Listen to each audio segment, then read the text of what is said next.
that's all right. It's me and you. We got a special kind of friendship. I am not your friend. Sure you are. Fishing buddy? Sure you are, fishing buddy. Afternoon, guys. Gambit's first in the house. Oh, you cheated. 1 o'clock in the afternoon. Yeah, you got to watch those times when they chime in first. Yeah, I'm Sometimes looking at. Yeah, they I'm just looking want to at be here. first, and he might even not even be sitting here right now. Oh no, he he's is. here. He's here. We were- No. That's Gambit. He's here. Tim does that occasionally. Tim will sit there 2 hours beforehand, put something in there, say I was first, and then he won't show up for a half an hour once the stream starts. You know. So we got Gambit 87 is here. Our buddy Snort's here too. Afternoon, guys. And tomorrow. I'm getting to it. There's Andy. Hi, Andy. And Connie Cleary. Hey. Good to see everybody.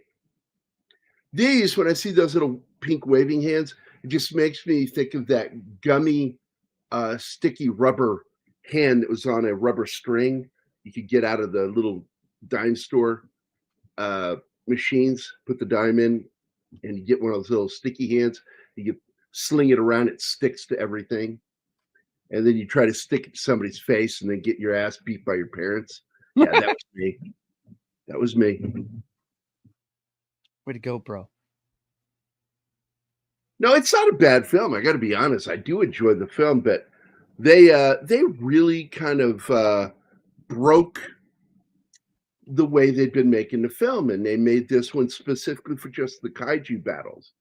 And they made one huge mistake that I was, not just me, like all the major Godzilla fans were pissed about Godzilla running. I mean, you may as well just fucking have him flying again like they did during the Showa years. Yeah.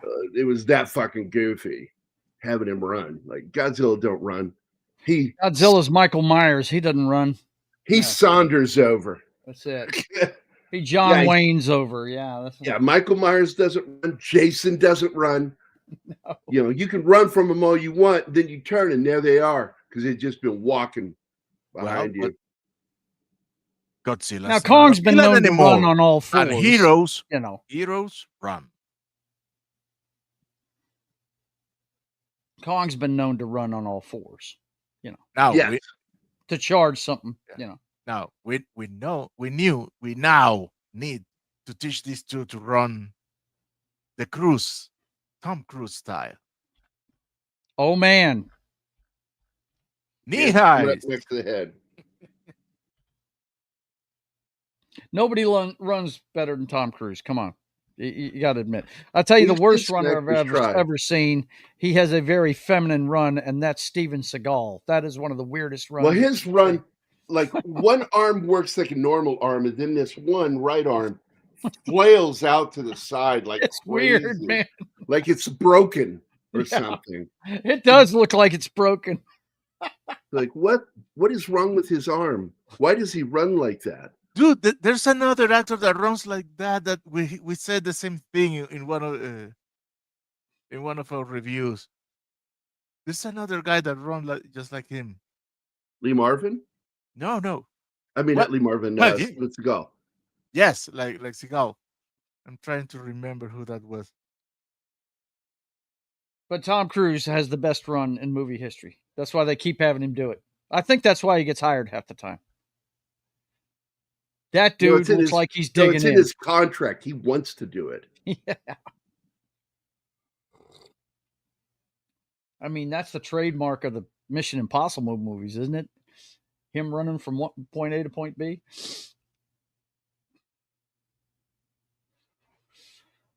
All right. So, I was going to bring something up, and I'll go ahead and do it now. Do it now. Jinx, you owe me a Coke. Except Anima. What? She's excluded from your club? What was that about? The misogyny, man. The misogyny. Game on you. What are we going to do with you? I expect better. I didn't say anything. That's why it doesn't go you. We're talking about Martin. So I am absolutely, there's no way you could convince me otherwise that Scar, the Scar King, is, and if he is Lee Marvin, then Kong is Marlon Brando from The Wild One. And prime example of this is the way he holds his head. There's Lee Marvin. Lee Marvin looks like a fucking gorilla to begin with. Yeah, he does. And he's got extremely long arms that go down to the middle of his thigh. And long face. And no, that's not AI art. That's actually him. That's Lee Marvin, man. And the way he holds his hands a certain way in this movie in particular, he's the leader of the Beatles. Yes, this is the biker gang that inspired the name The Beatles for the rock band. But Lee Marvin absolutely, I believe, was the physical model for the way the Scar King looks. And I'm going to give you a prime example because when after he kicks one of the apes, you'll see him come quickly up to the edge of the cliff looking down on Kong. And he absolutely nails the Lee Marvin arm swing. That was absolutely done to look like Lee Marvin. And so that's all I see when I'm watching Scar King. I'm seeing them imitate Lee Marvin from the Wild One. So here you go. No audio. The way he's slouching, and boom, right here. Watch that arm and that shoulder. That is a Lee Marvin move. The guy is definitely, the animator is definitely a fan. I can't see it any other fucking way. And of course, Kong is Brando in that story of having to fight to get control of the gang.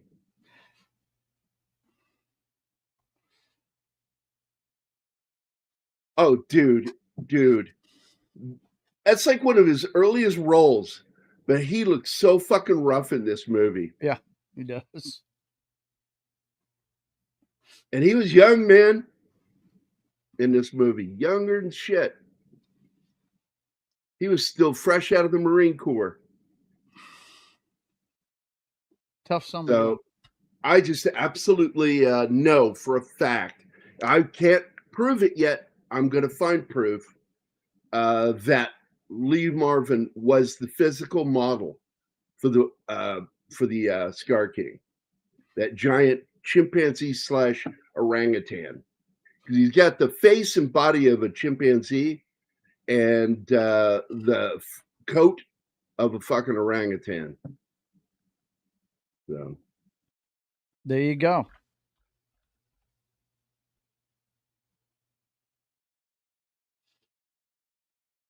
So I'm going to do like Steven Crowder and go, prove me wrong. Prove me wrong. Yeah, just put up a table at a college. Prove me wrong. Prove me wrong, man. Prove me wrong. Penny's here too. Hi, Penny. Hi, Penny.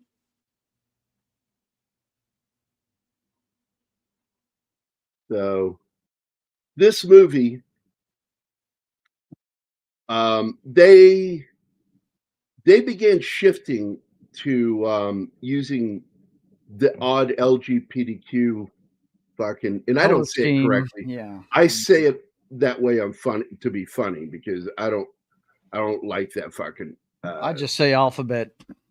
Yeah, alphabet I said it too. Alphabet people. The alphabet and I'm pro. Look, man, I've got a lot of gay friends. I support them for their fucking lives, and I'm like, I'm glad you live, that you either A, became gay or came to understand you were gay in a period of time when you weren't going to be treated badly. Because really, the United States since the 80s has been very, very gay friendly. Mm-hmm. And for anybody in the gay community to act like they have been ostracized or anything like that's a fucking lie, you know? And I'm not saying that they haven't probably been harassed, because if you go to certain schools, you're probably going to get picked on just for being different, period. and every fucking nerd knows that. Mm-hmm. It's like, man, I have all my friends from elementary school up love Star Wars. But who got nicknamed Star Wars in school? This guy. I got called that and I got angry. And fist fights occurred when people. Oh, my friends loved it, man. We all. Hey guys. Yeah. Regis back. Regis, what is up? Hello, all greetings from France. Manon and I are huge fan of Godzilla. That one was really fun, but what a shock for Godzilla -1. And we're going to talk about Godzilla -1 for Military Monday. Probably not. When were we doing that, Anima? I can't remember. We don't have anything set up yet. Okay, so probably for next week. We can do next Monday. Should be a Military Monday. Well, yeah.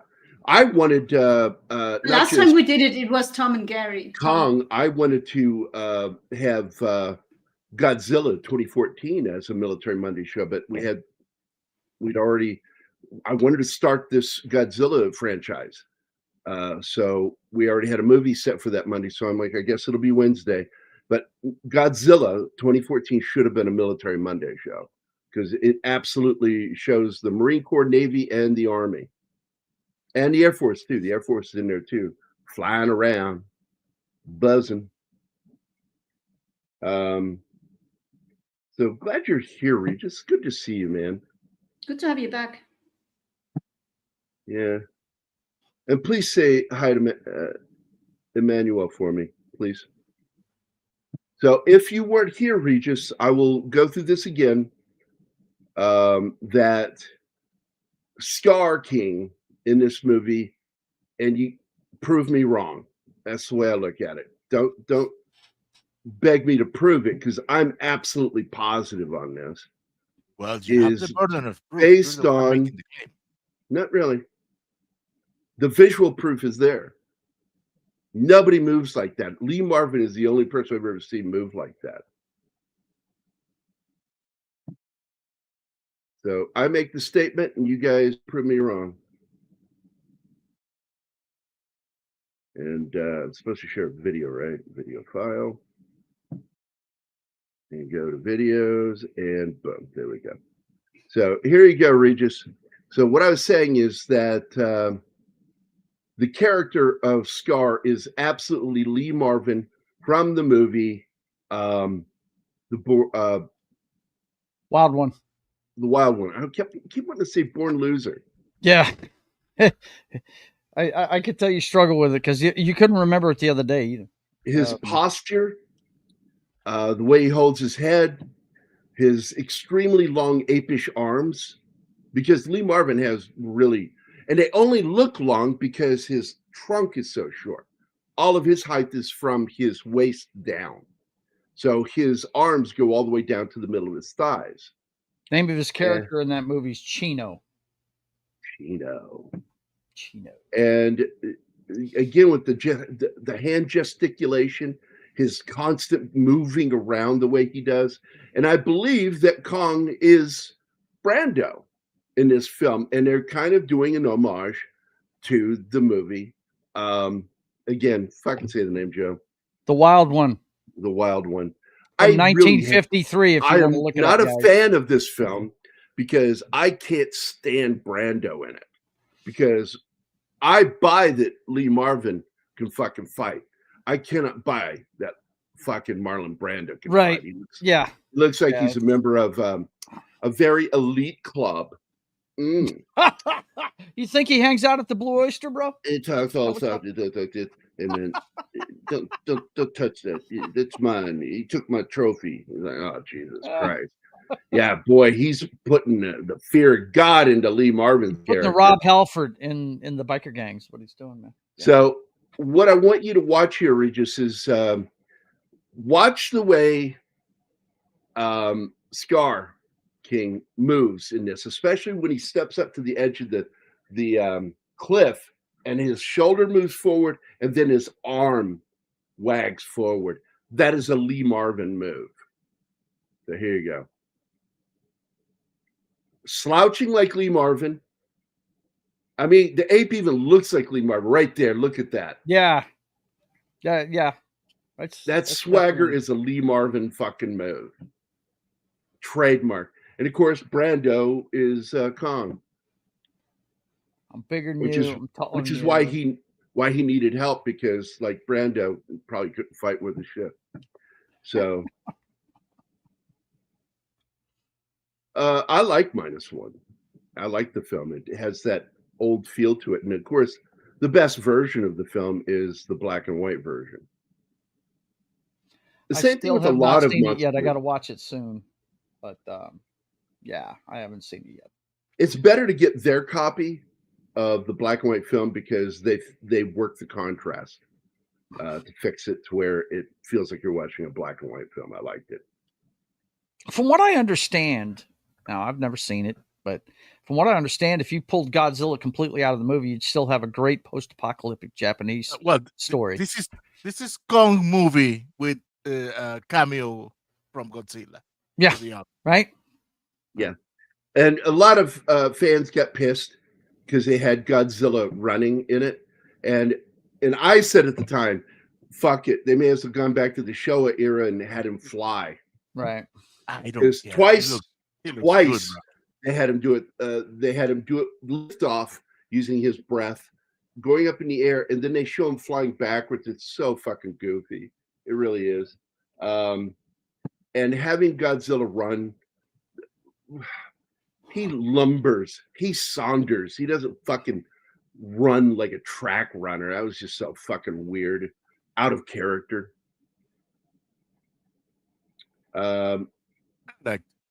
Wait a minute, who's here? Oh no, sorry. I thought that was Chow, but it's Show. Show some respect for Don Vito Corleone. No, Corel of the House of L. Corel. Man, I know Corel. It's a drawing program. I haven't seen the biopic either, but it pays a very nice and cordial homage to the man.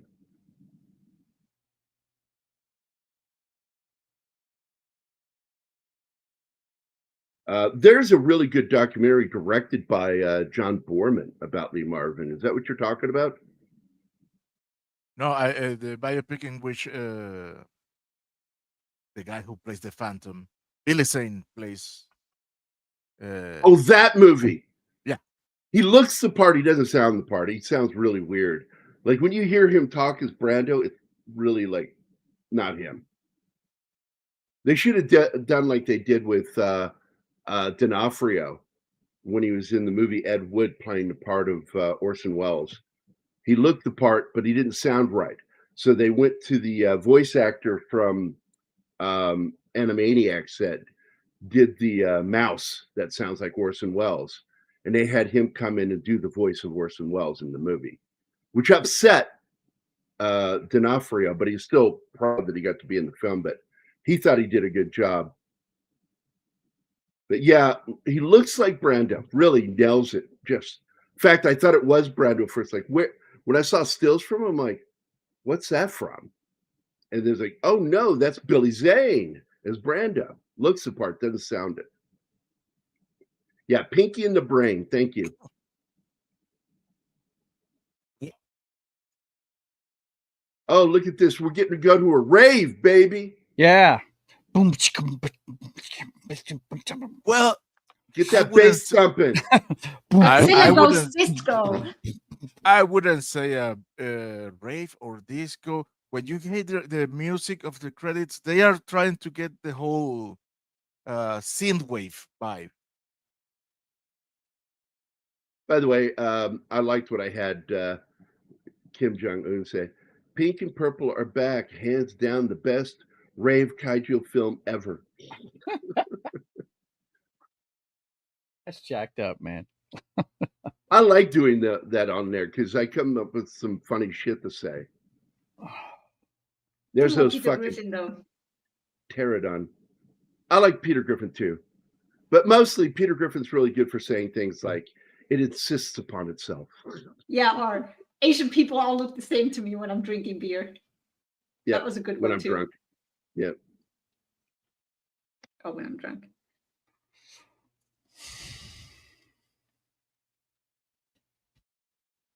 And Godzilla's just the king of his perch until he isn't. And by the way, it's not the first film to borrow from that movie, because the movie "It's a Bug's Life" is plot is based from the movie The Wild One, and I can't remember. There's another one I talked about the other day, Anima. What was it that I said borrowed from it? I don't remember. I don't remember either, man. You see, for a moment like this, in which we are all in the not knowing, I needed the theme for the Twilight Zone. Right. No, no, no, no, no, no, no.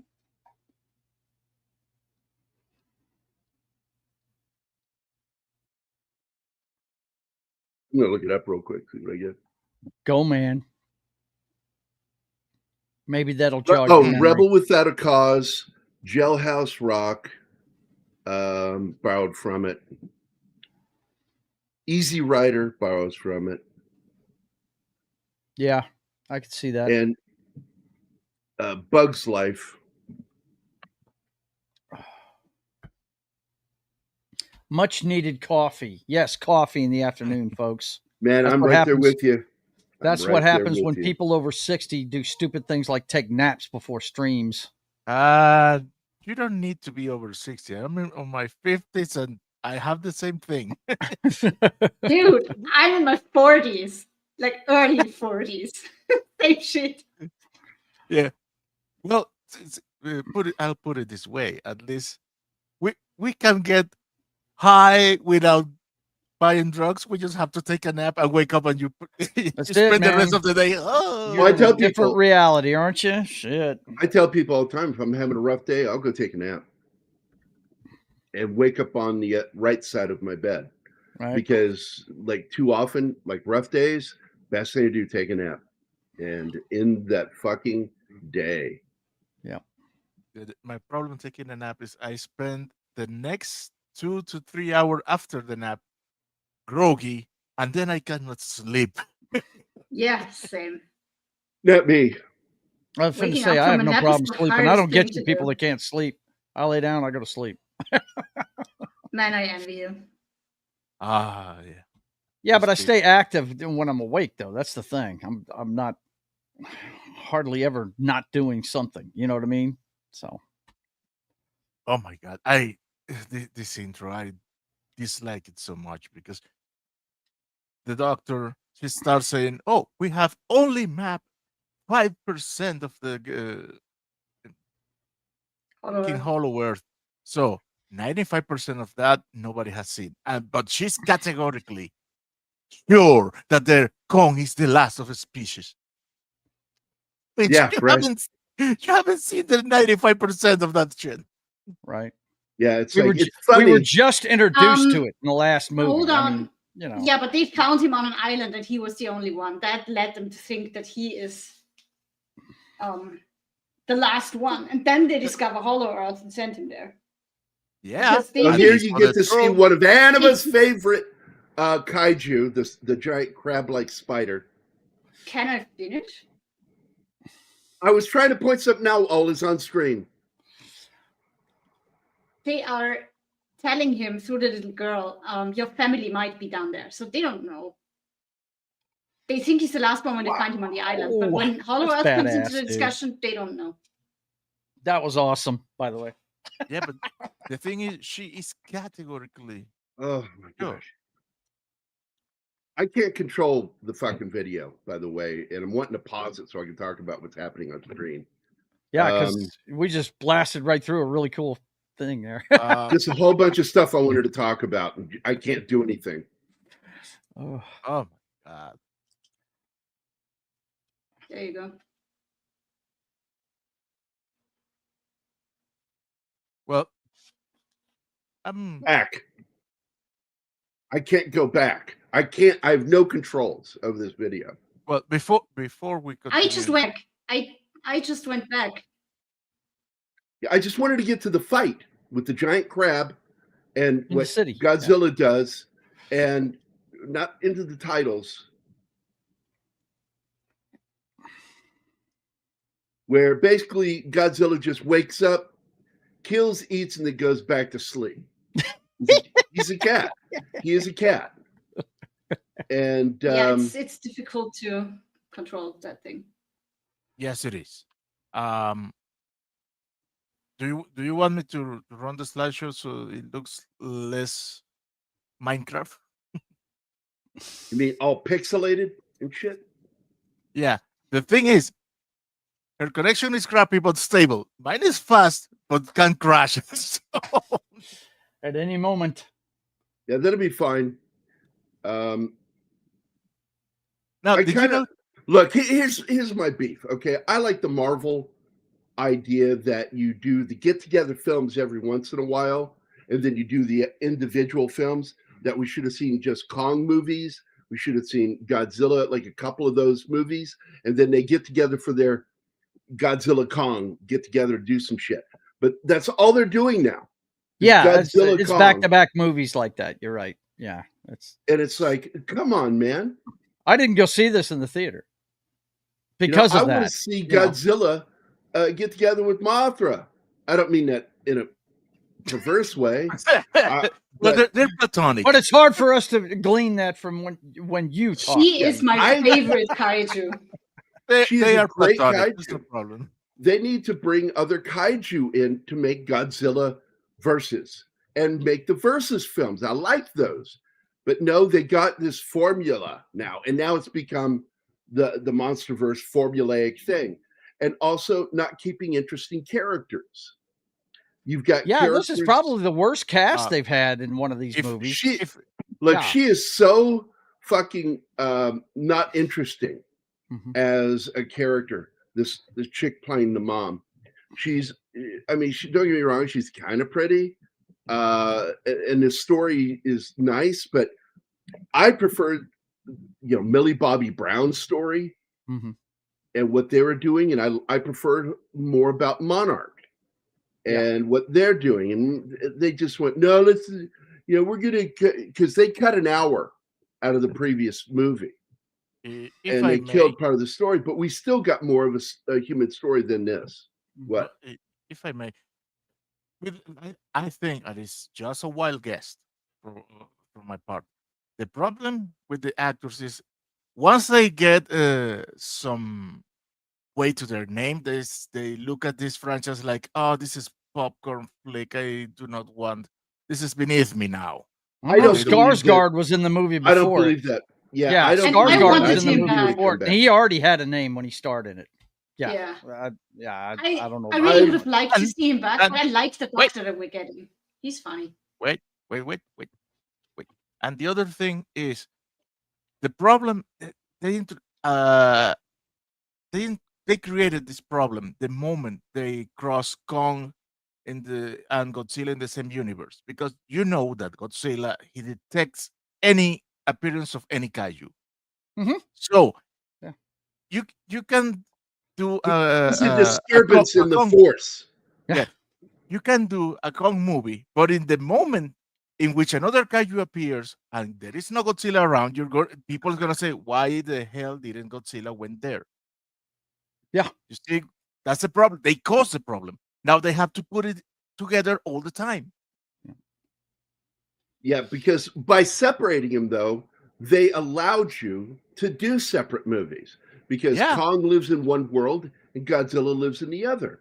But they, instead of using it, they just kept making the same fucking thing. And well, it's only two back to back, right? But I'm with you. They shouldn't have done two, collaboration movies back to back. They shouldn't have done that. Because the next one is another Godzilla and Kong. I know. I hope it's the last one. I hope they're done. And let somebody else start doing this, because I'm sick of this formula. I enjoy it, but I'm sick of it. It's like all they're doing is Godzilla Kong, Godzilla Kong, Godzilla Kong. 3 fucking Godzilla Kong movies in a row. My brother's a big time King Kong fan, and he thought they just punked Kong in the last one, Godzilla versus Kong, and he didn't like it at all. So Dude, he was checked out of this completely. I'm a Kong fan, but I understand that Godzilla can kill Kong in a snap. Yeah. Yep. If you want, it's like Batman versus Superman. Yeah. Superman being Godzilla, he can end him whenever he wants to, right? It's like he could end Batman at any point if he wanted to, but he chooses not to because he's a decent person. Right. But yeah, the thing of Godzilla running, come on. No. He is a force of nature unto himself. He does not run. You're going to be wherever he ends up, so he's not going to run. He's patient. Yeah, the post-apocalyptic thing is just so fucking boring to me. It is. We've seen it. I mean, the first real post-apocalyptic serious film was Mad Max. Yep. And I mean, there were ones before that, but it's really the first serious one. Mm-hmm. I think the last one I saw that I really enjoyed and rewatch a lot is the Book of Eli. That's the last one I watched and really enjoyed. That movie is awesome. It is awesome. I love that flick. Yep. But yeah, it's been beaten to death. And I say that, and I haven't seen The Road yet. So I heard The Road is really depressing. So yeah. I fucking hate that movie. If my kid was that stupid, I would have let them go play on the monkey bars and break their neck. So it was over for them. Go play on the monkey bars, have some fun. Then the herd, as they say. and then I sit and I look the other way and wait for it. Right. Wait for Darwinism to take over. Yeah. That kid in that movie is so fucking mentally dumb. Yeah. And then the guy gives his life for this fucking. Yeah. Oh. Like I said, Book of Eli is the last one I watched that I'll rewatch over and over again because I have to distance myself by saying disavow. Yeah, disavow. I don't know what Dark Fate is. What's that? Terminator Woke Fate. Yeah, I've never watched it. The all chick all the time. Yeah, I've never seen Dark Fate either. But I'll look it up for you real quick, folks. Let's see. No. She's not the one. The girl in Dark Fate is. She was in Transcendence with Johnny Depp. That was the first time I saw her. Are you talking about Mackenzie Davis? No, Rebecca. Yeah, Mackenzie Davis is not in this movie. Oh, yeah. I'm talking about Rebecca Hall. Rebecca Hall is who they're talking about. Yeah. Mackenzie Davis is the girl that plays in Dark Fate. That she plays Grace in Dark Fate. It is not Rebecca Hall. I never seen anyone. This is the movie that turned me off of her. Let me share my screen here. Share screen. I felt that was a movie that didn't need to be made.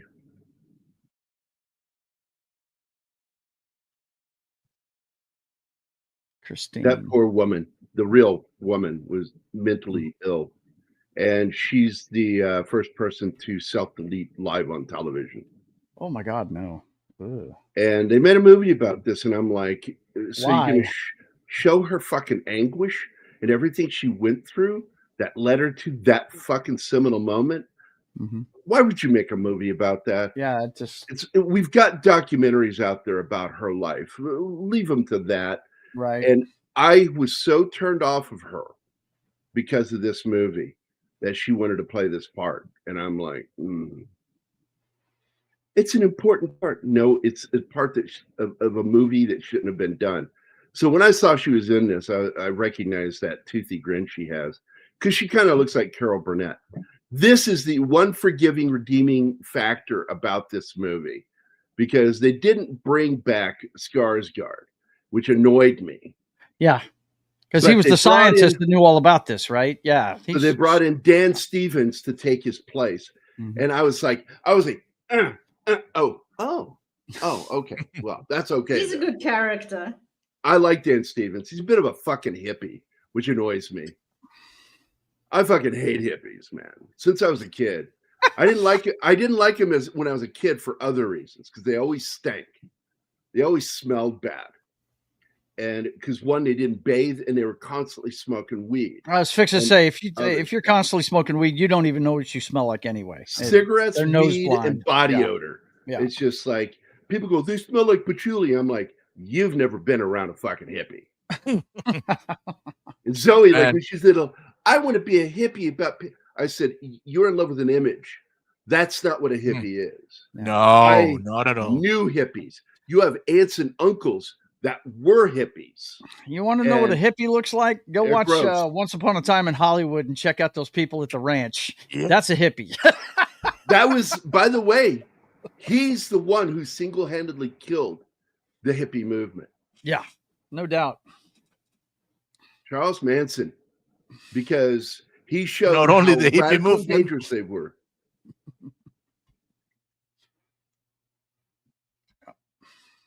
Not only the movement. Look, that's not the only thing that he killed. I used to smoke weed when I was a bartender. I mean, people threw quarter bags of it at me, because I was a bartender. That's what they do when they enjoy what you do. He's a hippie you know what too, I mean? By the way. That character, the little girl's a fucking hippie too.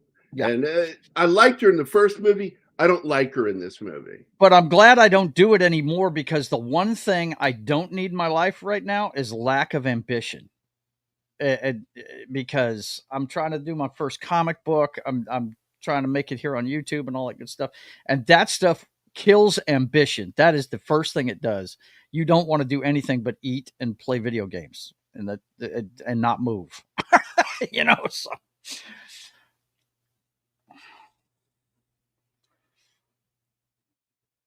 Did it when I was a kid. I will never talk about that film, Gambit, because it is garbage. It's hot garbage. They killed a franchise that should have died on the third movie. Yeah. I don't know. I liked the Christian Bale one. I like the fight in the future. I thought that was cool. I always wanted to see a movie about the fight in the future, whether it be a prequel or whatever, but I was at what I wanted to see was and they did that in a little of that in Genesis, but what I wanted to see is the end of the war. Yeah. Who wins it and how? That is what I wanted to see. Yeah. Well, I think that's what Terminator 2 was supposed to be. That should have been the end of it. So I was trying to say, Ridley Scott recently said that, quote, "We're drowning in mediocrity." Alien director Ridley Scott says modern movies are so bad he's gone to back to watching his own. And I replied, I'm like, have you seen Prometheus? Have you seen Gladiator 2? Covenant? Have you seen Blade Runner 2049? Have you seen Gladiator 2? Like, Jesus Christ, dude. You're the tip of the spear, fool. Mediocrity. I said, you better include your fucking self in that. Exactly. That's the first thing I said. You haven't made a good film in decades. The last good movie he made was Gladiator, and I had problems with that movie. Yeah. God damn, Ridley Scott. Open mouth, insert foot. What a jackass statement to make. And I used to consider myself a diehard fan of his, but he destroyed that by constantly proving that he doesn't understand story.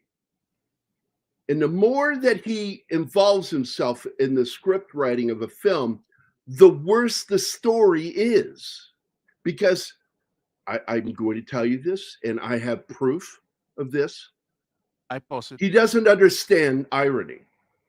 And you have to understand irony to be a good storyteller.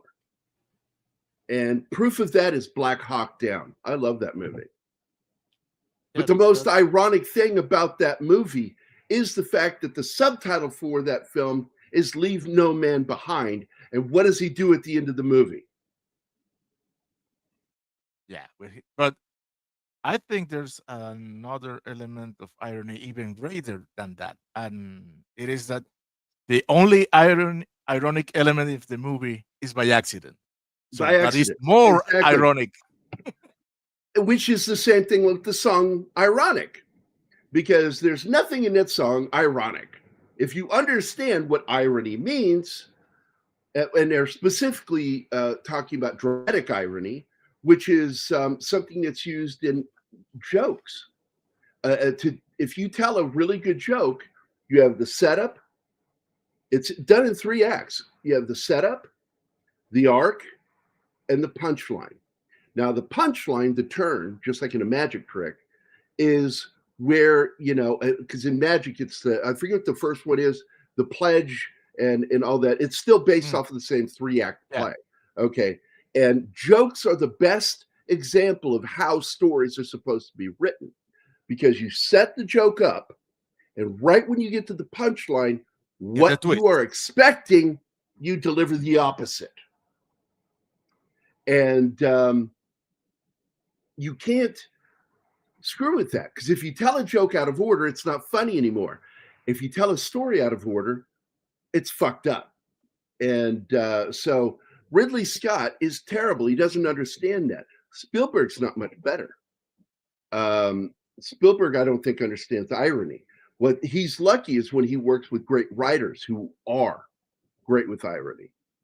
And Ridley wouldn't know fucking irony if it came up and bit his dick off.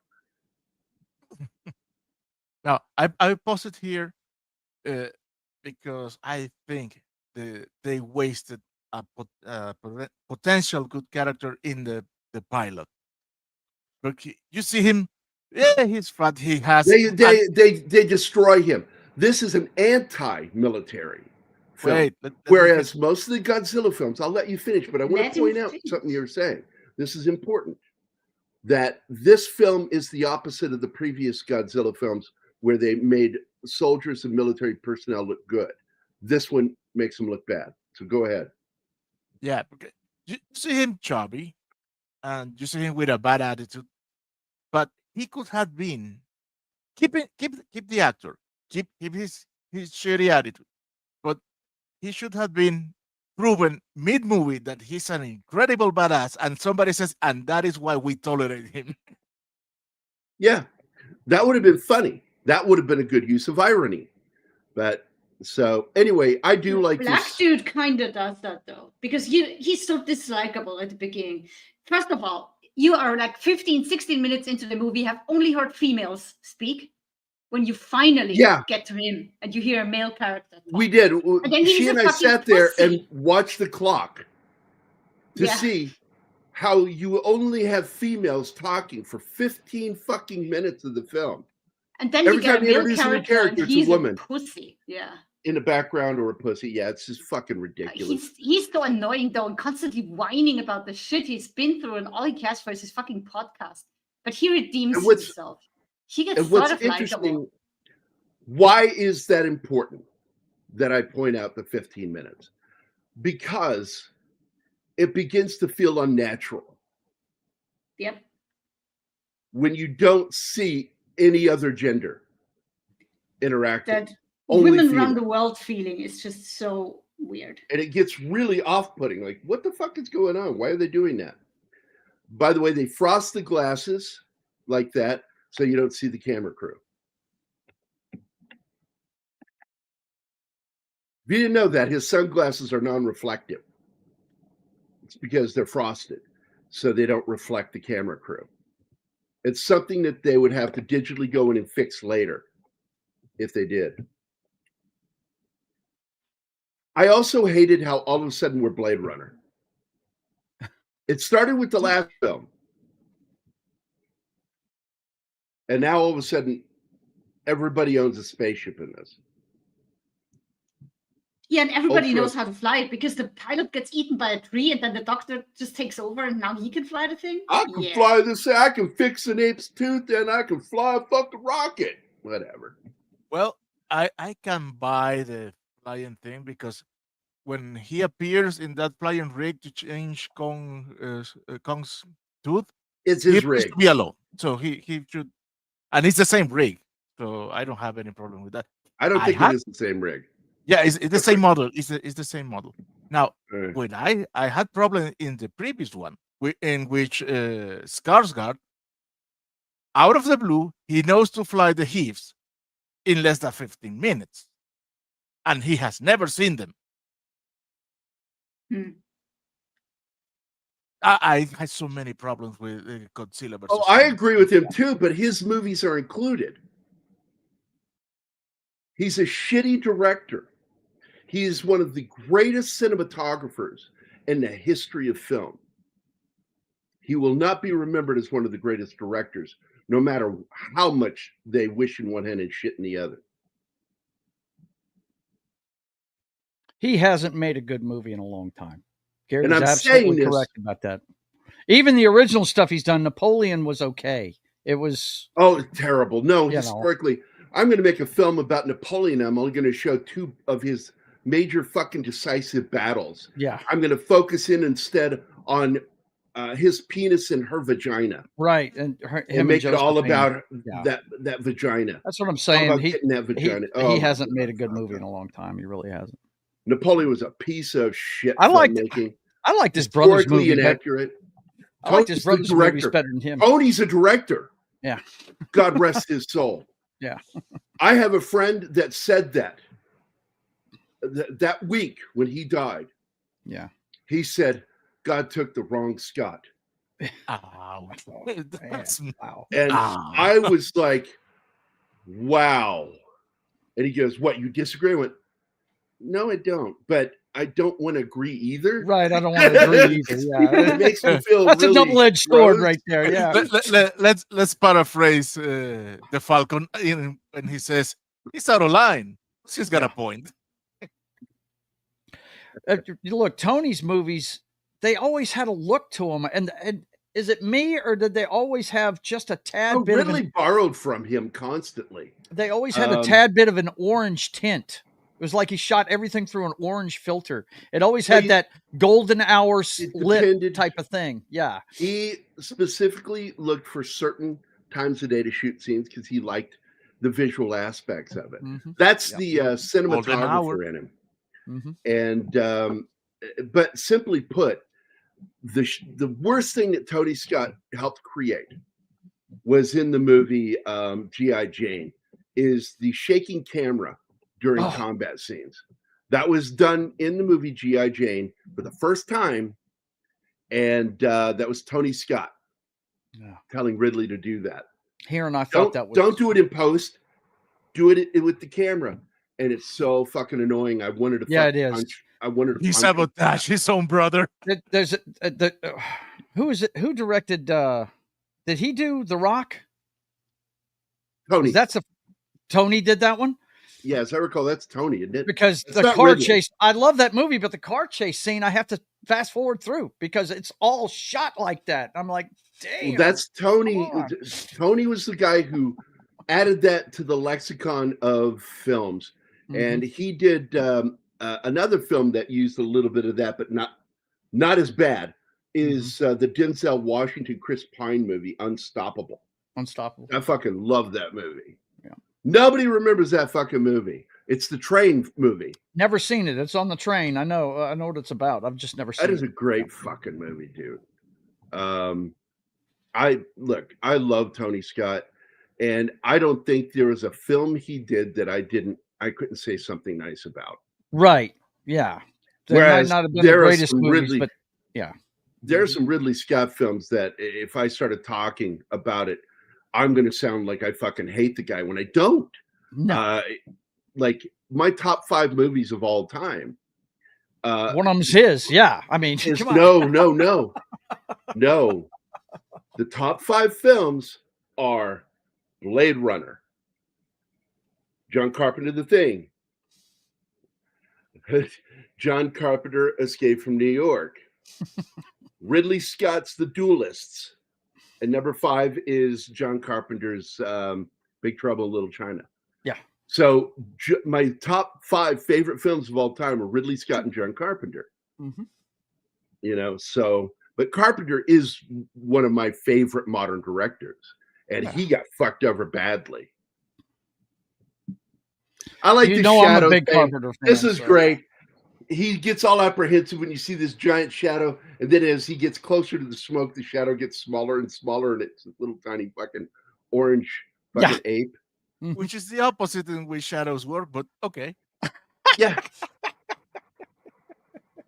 He's such a little bitey shithead in the beginning, and then he ends up his kid, basically. Well, I wanted to see him get eaten.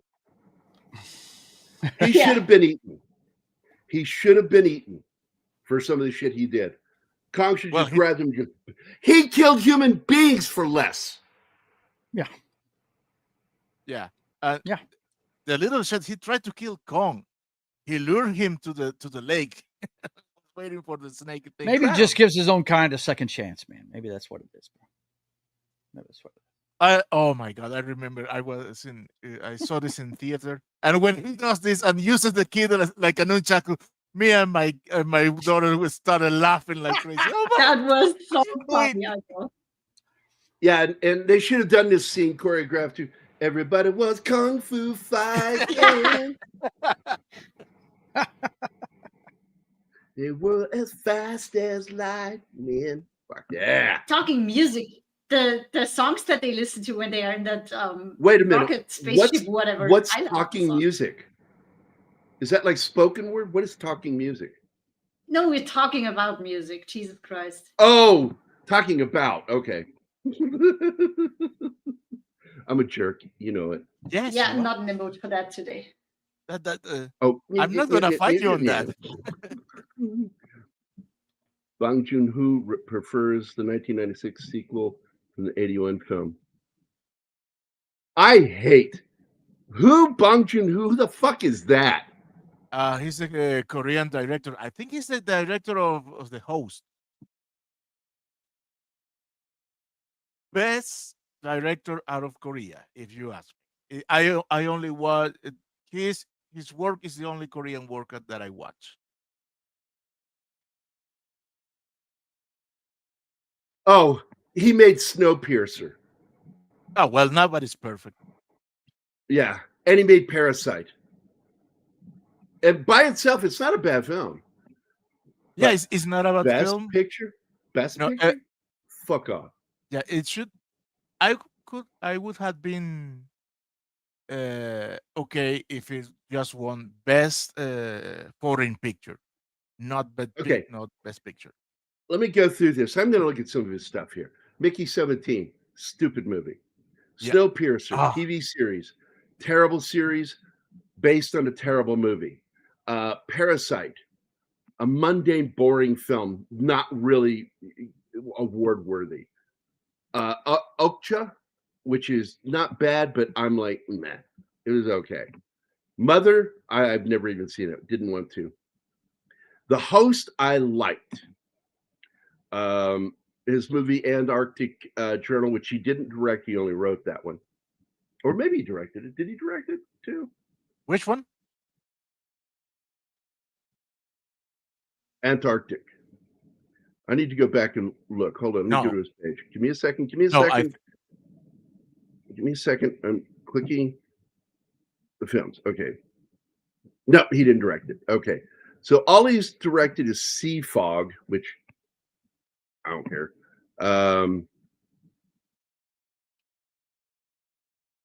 He's got 18 films total.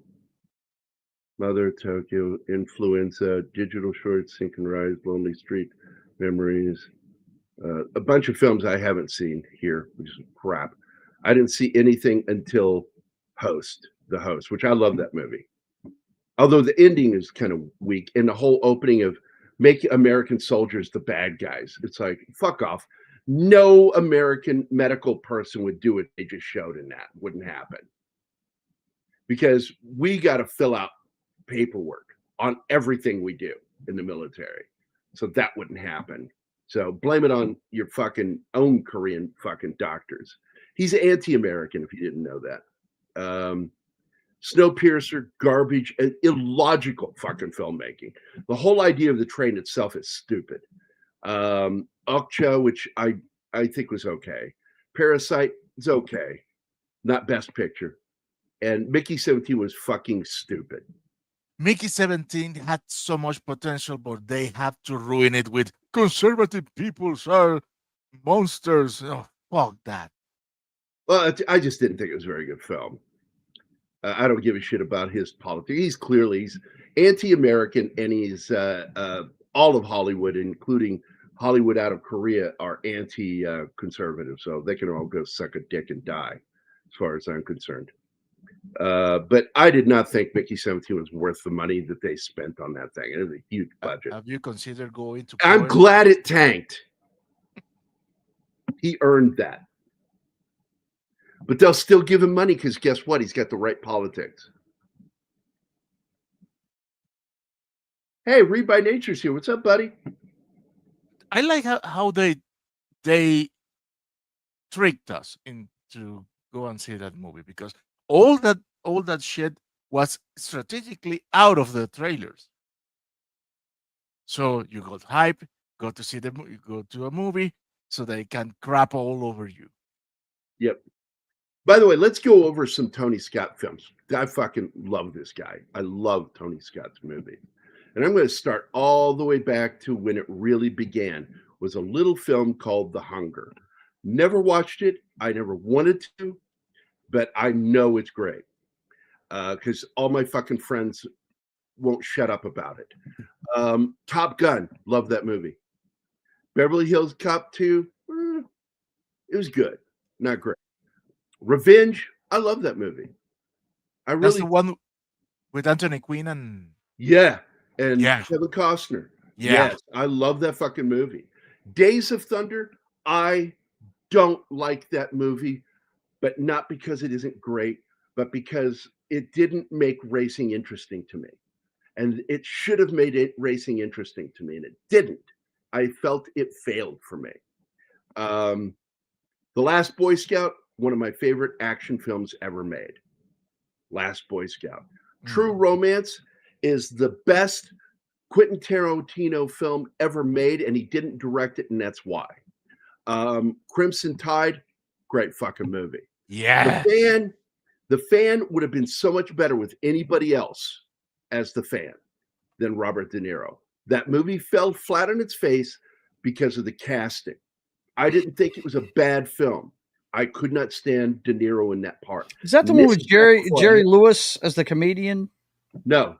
The Fan has, what's his name? Blade. Wesley Snipes. Wesley Snipes. An athlete, and he's got a fan. It's a psycho. He's a psycho. Okay. All right. Yeah. Okay. Yeah. Enemy of the State. Great fucking movie. The Hunger TV series. Didn't give two shits about it. Never watched it. Spy Game. Great fucking movie. The short films, The Hire and Beat the Devil, that he did for the car company, great fucking little short films. Man on Fire is, in my opinion, probably one of the best Denzel Washington films ever made. Mm-hmm. That's great. Denzel's so fucking good in that movie. Yeah, he is. I never saw Agent Orange. It's a short film they did. Don't know. Domino, I really like that film, but it was surrounded by tragedy because the real chick died. Haven't seen that one, but I started it, and that's Keira Knightley, right? It's a true story about a bounty hunter. Yeah, mm-hmm. The female bounty hunter who didn't Mickey Rourke in that too? Yeah, Mickey Rourke's in it. What's his name? I liked it. It's just I got. He's a Hispanic actor. Martin, help me here. You know all of the Hispanic actor. Yeah, right. But what are we talking about precisely? Domino. Ramirez. Edgar Ramirez is the third star of that film. And I thought it was a pretty good film. I really did. And it's called Domino, based on the real female bounty hunter. Yes, I like that movie. And by the way, the character, the real person, was the daughter of famous actor Lawrence Harvey. Really? Wow. Yes. I love the movie Deja Vu. I don't think it did very well, but it's gotten good scores, and I like the movie. Another Denzel film. Then he did the TV series, which I really liked, Numbers. He and Ridley produced that, and he directed one episode. It was a Scott-free production, the family production. And then he did the remake of Taking of Pelham 123, which I thought was far better than what it gets. I don't think it's as good as the original, but I think it's a damn good modern film. I think it's a good film. The ending was weak. And then Unstoppable. He directed that in 2010, and then he jumped off a bridge, and we lost him. Look how God only old he knows is. why. Man. We will never know. Yeah, I said that about this movie. He is so gray in this movie. There's no brown in him anymore. It's all gray. Well, Yeah, all of his credits past that movie are producer credits. Oh. Yeah, I won't argue. I think that Parasite's a solid film. I just don't think it's Best Picture. And especially when it's a foreign film. It should be in only the foreign film selection. Exactly. That's another sign when Hollywood lost its fucking mind with the Academy Awards. You just picked a foreign film as the Best Picture. Why have the foreign film in there if you're going to do that? Fuck those. I fucking hate Oscars. Is so bad. It's too obviously a futile and pathetically hypergenic version of Mickey Mouse. No, Mickey Mouse, that doesn't have anything to do with Mickey Mouse. Yeah, I don't know what that means. I maybe think he's trolling us. Or maybe he's confused because all this wave of horror movies based on Mickey Mouse that have come out. Yeah. Mickey 17 is that movie about the clones. No, they are not even clones. They are printed. Yeah, you know what I'm saying. Printed versions of him with his memories and everything, and then like he runs into himself, which is to me just what he did is he took one minor idea in the movie Moon and made a whole movie out of it. Mm-hmm. I don't care. I don't care because they had it in the movie Moon. It's a better story. Yeah. In that film, the guy is not aware. Oh, yeah, look at that. Okay, so the thing I was trying to explain earlier, and you guys wouldn't shut the fuck up, is that they removed all red blood in this movie. It started with the previous film in order to maintain their PG-13. And so all the blood in this is either like purple or fucking green. So he's eating the meat and everything, and the meat's red, but the blood, for some reason, is green. Makes sense of that. I would if I were allowed to speak. Just like that, Martin had to go. I don't know what happened. Did he lose connection? How come we still have the video? Because I'm running it. Oh. There we go. Hey, Joe, it's just you and me now. Oh, man. I mean, I don't want to go. Please don't kick me. Please.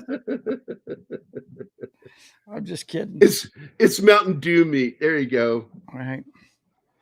Well, the color schemes in this, it's almost like they're trying to gear this towards kids or something because Godzilla's neon pink. What's all with the gay rave colors? Yeah, it's really over the top. They turned his atomic breath pinkish purple. Yeah. Lavender. It's not just the breath. The whole fucking kaiju is glowing purple now when he's like full on angry. I love the blue with him. It's so you see purple, I see pink. I see pink. That's what I see. Well, I see lavender right there. That's lavender. That's not pink. Fucking pink. You're a fucking artist. You're a fucking artist? Yes, I am. Why? I see pink. What's the problem? man. People Never can gonna have hire different See colors opinions on differently. paint. Never gonna hire you as a colorist. Okay, hold it, man. You've never seen that meme where they show the dress and ask you if it's gold or No, I saw the blue? correct colors. Okay. Oh, okay. You're correct, and nobody else is right. I got you. No, Yeah, right. because Gotcha. the source. I saw the source material later, and I'm like, oh, that's the color I selected. There you go. There you go. I see have pink, an eye for Gary. it, man. That's why I I've see done pink. professional coloring work for comics, because I'm a good And colorist. I don't. know- I am a I know total how to make amateur. good I've never colors. said I was a professional. Hey, it's Magnum PI. You see Magnum PI there for a single frame? No way. What? No. Yeah, go back. Go back. Magnum I was can't do beefier. There was he is. beefier. There he is. That's Magnum right there. There he is. That's That's not Magnum. No. That's minimum. Where's his hat? Yeah. He's got no hat, bro. Yeah, he needs that Detroit Tigers hat.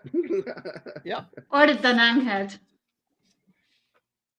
What's this? I'm sure Jim Carrey will agree with you there, Gary, about the Academy. Look, the Academy Awards have been garbage since the 90s. For a while now, yeah. Yeah, it's since the 90s. It I used to started be a noticing- celebration of film that was a whole Hey, lot of it's fun Carol to watch. Burnett. Carol Burnett's in this movie. Because that's what she looks like, is Carol Burnett. That hairdo. Yeah. So, no, in the 90s, it started to go. Look at that fucking little hippie bitch. Sorry. She was so cute. Gary's, we Oh, gotta watch it. Gary is and getting they triggered by the friggin' slideshow. These characters were ruined in this movie. The Eli or whatever the fuck they called them. Oh my God, they turned them into mystical fucking scientific beings. This is a jerk off gesture. That's what that is. I disagree. I didn't see mysticism. Oh, they're No, I didn't telekinetic. know. I mean, not telekinetic. They're telepathic. That's not mysticism.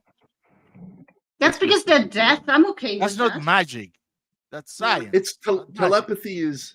I don't believe in telepathy. It's like, look, man.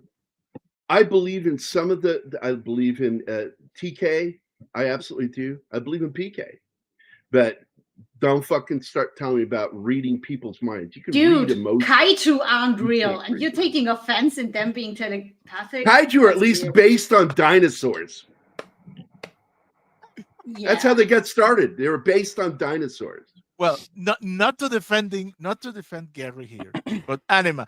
That argument is I cannot stand that argument because then people don't die when they cut off their heads. And instead of speaking of the Hollow World, let's do the movie about Hollow Flat Earth. Hollow Flat Earth. But this girl is supposedly telepathic, is what we finally learn here. And it's like, and the other thing that annoys me is when you see a non-sign language person using sign language, there's a common thing. As somebody who's done this, you tend to say the words as you're signing them.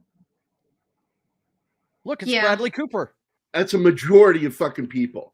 And in movie starts, she doesn't do that. And it's annoying when you see a non-natural, a person required to speak sign language that grew up hearing, not speaking while signing.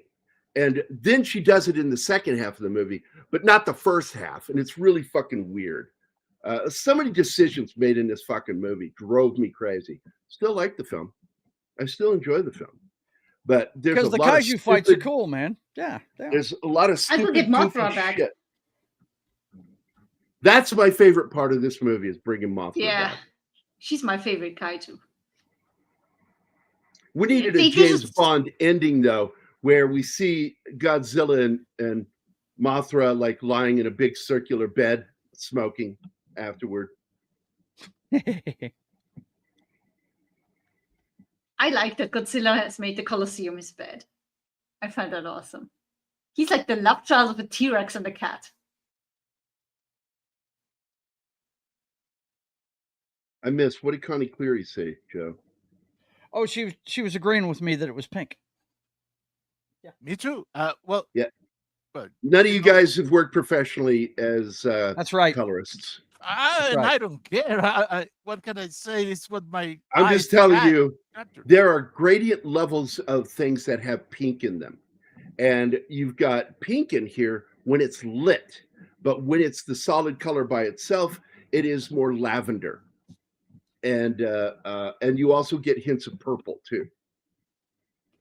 Anyway, back to the movie, because they are telling the myth of Scar King that you had problems with, because they make it sound like he is immortal. Yeah, it's like, wait a minute. All of these species have a lifespan, hence the fact that they're progeny. Kong is progeny. Godzilla is progeny. They don't live forever. Because otherwise, why would they have progeny or be progeny? And so the fact that Scar King has been this thing for that fucking long goes against what they're showing within the film, that these things are natural beings that do have lifespans. Well, Godzilla fought Scar King. So Godzilla is at least as... Well, that's what that's supposed to be on that wall painting. I get that. But it's like, was it Godzilla? You don't know that. It doesn't actually say that. One of his species fought another ape. And they're saying in this movie that it was Godzilla fighting Scar King. And I'm like, I have a problem with your science within your own fucking movie verse. Well, reptiles are biologically, they are older than mammals. Doesn't matter. They created something with 2014, and they have they're biological creatures. They replicate, which means they have to follow some form of life cycle. That's not Mothra, by the way. The Mothra in this movie is not the same Mothra. No, she died. Yeah, she died and gave her life and energy to charge up Godzilla. Yeah. She is the egg that got left behind and came back. It's like, again, biology within the movie. They create their own biologies. Yeah, and you got to follow your fucking rules. And when you start playing against it with this character in particular, he's a primate, a mammal.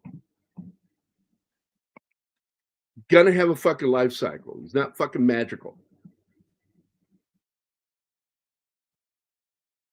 So, yeah, you guys, I'm sure a lot of you are like, man, you're making a whole bunch about nothing. Science is important. And when you create realities within Hollow fucking movies, Earth, when they introduced that, the science went through the window. Careful, man. The Hollow Earth thing was goofy. No, I'm going to tell you, the Hollow Earth thing was fucking goofy. Fun, but goofy. Like the whole concept of there being portals. The whole concept of the portals is goofy. Yeah. Because like you said, then there's no Hollow Earth. This is somewhere else. That makes more sense than the way they made the fact that they went to another dimension. That makes sense. Yeah, but they fixed that in the show, in the TV show. Yeah, which we need to watch this next, sweetheart, because you're gonna like that. You talking about Monarch from Avatar? Yeah. Okay. Except for those two middle episodes where they went woke. The rest of that show, the beginning and the end, fucking fun. I gotta watch that. The Russells, I'm a big fan. I like Wyatt and I like his dad. I've always getting them to be in the same show. And Russell awesome. Wyatt playing his dad when he's young. Fuck cool. Yeah, that was awesome. It's the second time he's done that. What was the first time? Don't know. Soldier. Yep, Soldier. Really? The young. That's Wyatt Russell as the kid. Young, wow. Kurt Russell looking kid carrying the fucking banner. Wow. He's the flag on guy. Did not know that. I mean, I've seen that movie. That's Wyatt Russell. Wow. Did not know that. Very cool. Russell squared. I thought they just really did some really good casting, you know. Well, they did with his son. I'll tell you a show that did some really good casting for, whenever it had flashbacks was Yellowstone. Everybody they friggin' casted to play the younger people was awesome. I loved every one of them. They really did a great job, especially with Rip and John Dutton. They did a fantastic job casting those two parts in the flashbacks. Well, first of all, the guy that plays John Dutton is Josh Lucas. Yeah, love him. And Josh Lucas does one of the best Kevin Costner impressions I've ever heard. Mm. So that's all he's doing. Yeah, it's all he's doing. An impression, but he's doing an impression of Kevin Costner talking like John Dutton, because John Dutton is not Costner's normal voice. No, He lowers the register slightly and roughs it up. Yeah, he needs to be in more stuff. I enjoy that guy. I really do. I don't know what happened to that poor guy, because Josh Lucas is a far better actor than the way Hollywood has treated him. Yep. He is in a movie that's one of my favorite sports films, Glory Road. Mm-hmm. He's also, what was that other one? Ford versus Ferrari. Yep. He is so fucking good in that film. Josh Lucas is 1,000 times better than most of the actors they constantly keep putting in everything. Yeah. They don't want to see that one. I want to see the one he was in recently with, I can't remember the girl's name. She was on Arrow, the smoking hot blonde. It's a true story about a female wrestler back in the old days. Yes. It's called Queen of the Ring. Emily Bett Rickards, I think is how you pronounce her name. Rickard, yeah. She played Felicity Smoke on Arrow, and shit. She's the lead in that movie. And Josh Lucas is either her manager or her husband or something in it, and I want to see that movie badly. Yeah, I got to watch that one. But Josh Lucas, every time I've watched him, and it's very rarely I get to see him in anything. He's really, really good. I enjoy him. He is, like I said, used far too little for a guy who should be in almost everything. Yeah, he's that fucking. I mean, he's got the kind of gravitas that Glenn Powell has, if you ask me. By the way, do you know who his dad is? The director of that film. The one you were just talking about. I just forgot the name of the film. Give me a second. Oh fuck! The pro wrestler one. Queen of the Ring? Queen of the Ring. Ash Alvinson? Is that the same one? Do you know who his dad is? Probably the one that did the first Karate Kid movie. Alvinson, yes. Yeah. He did Rocky too. Yeah, I can't remember his first name, but yeah, that sounds. He directed Rocky and Rocky 5. He did the Karate Kid films. Absolutely. What was his first name? His son. Yeah. John Avildsen is the dad, and Josh is the son. Gotcha. Josh Avildsen. And he's got the same genes as his dad, man. He likes being behind that camera, making movies. I like that. I like seeing that.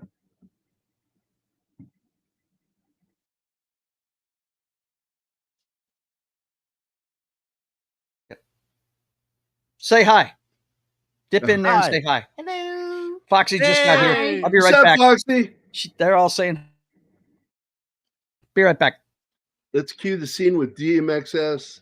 Song X is gonna give it to you. X is gonna give it to you. Yeah. By the way, I don't have a problem with Hollow Earth because they go through a portal, so it's not necessarily inside our planet.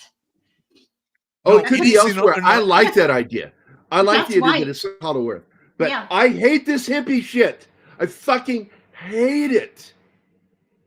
Those are kids' players. If there was a more powerful word than hate, loathe. I loathe it. It's just a tribe living there on her own, and she is the same. Kids are playing, man. Kids play. Yeah. You have no heart. I have a heart. But my heart There's nothing hippie about them. There's nothing hippie about these people. Tree just because huggers they live are fucking hippies. They don't have technology, so what? Wait. They do. Wait, let me answer. Because if they don't have technology, then they're magical. Let Martin talk, please. Okay. Oh yeah, don't let me make the argument. Go ahead. Go ahead. Animal, I'll write to you. Okay. No. And there's no arguing with you, Gary. You just talk over everyone. That's the way you argue. Oh, that's why I don't talk for long periods of time. And have to keep asking for you guys to pause the fucking movie. Right. You can pause it too, you know. I told you I can't. He's having I have problems no managing control. the players. Since the beginning of the show, I said I have no control over the video. None. If you don't get the pause button when you move over it down there in the back office. You should have it there. What? Yeah. No. That is weird. Thank you, Reed. Hippies don't have money. I fucking hate goofy hippie shit. But that is not hippie shit. The word kids playing. Yeah. The kids They're play. not You know hippies. that, right? You call every tribe out there in the Amazon or wherever hippies? Only when they they're do more playing. Killing. They kill a lot of things down there. So no, they're not hippies. They're fucking wood people. They're fucking dangerous. That's what they are. Fucking hippies. That's what the Eevee are. We're gonna do our mystical dance and where's Not our glow stick? Oh my! Get the glow sticks out. It's a lost cause, sorry. Martin. Let it go. Yeah. I consider it a lost cause with both of you. Dude, I was so preoccupied here because Kong is so groggy. I said, "Oh, he may squash her trying to touch her because he doesn't have enough motor control." Sorry about that, guys. She had to go into work today. Oh, so she just got home. She was dressed as Maleficent at work today. Apparently, it's customer service week, and they had them all come in, and half of them dressed up in costumes and stuff. And yeah.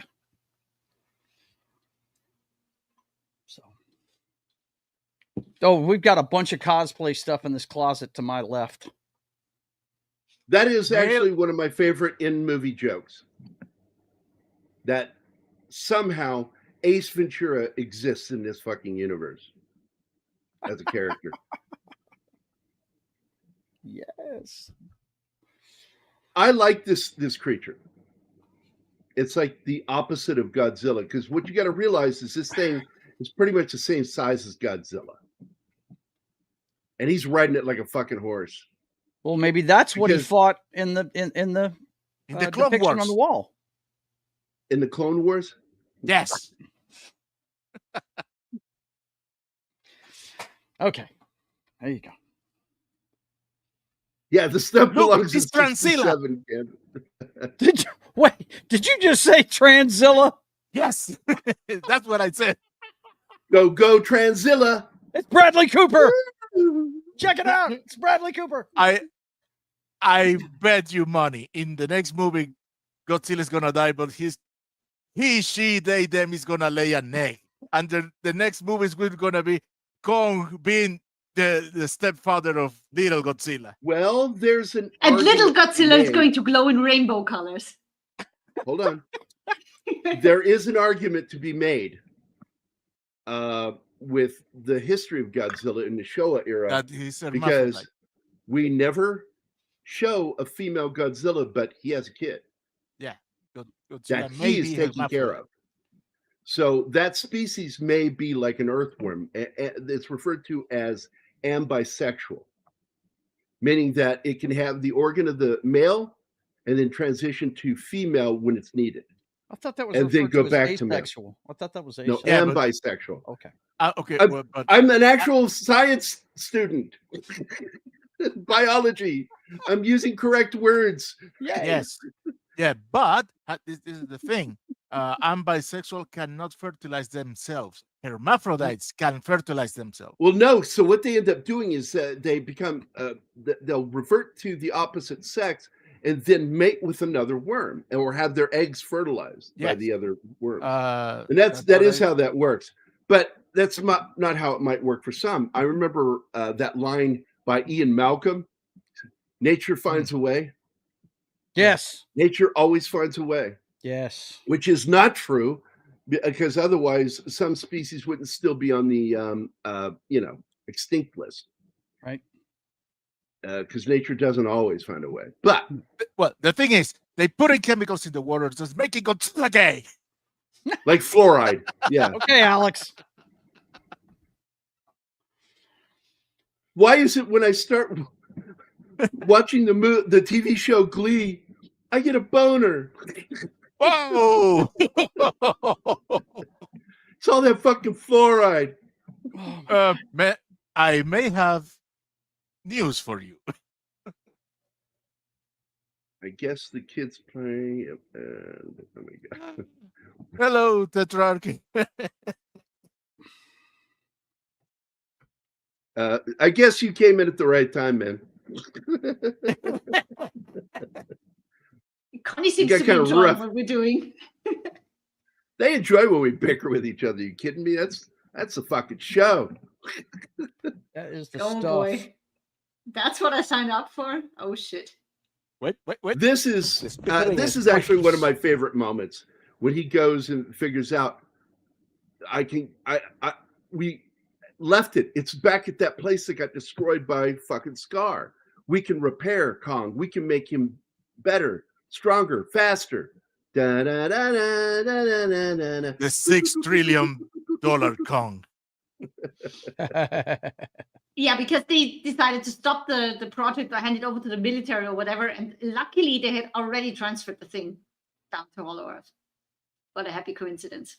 By the way, if I could do like fake subtitles when she signs, I would have the final thing that she says to her mom, Carol Burnett character, would be, "Of course I'm going with them. I'm not white." Oh, God. Oh, man. Just to be mean. Yeah, give him the power glove, man. Yeah, and they don't know whether he's going to like it or not, but he knows that that's a good thing. The little guy doesn't.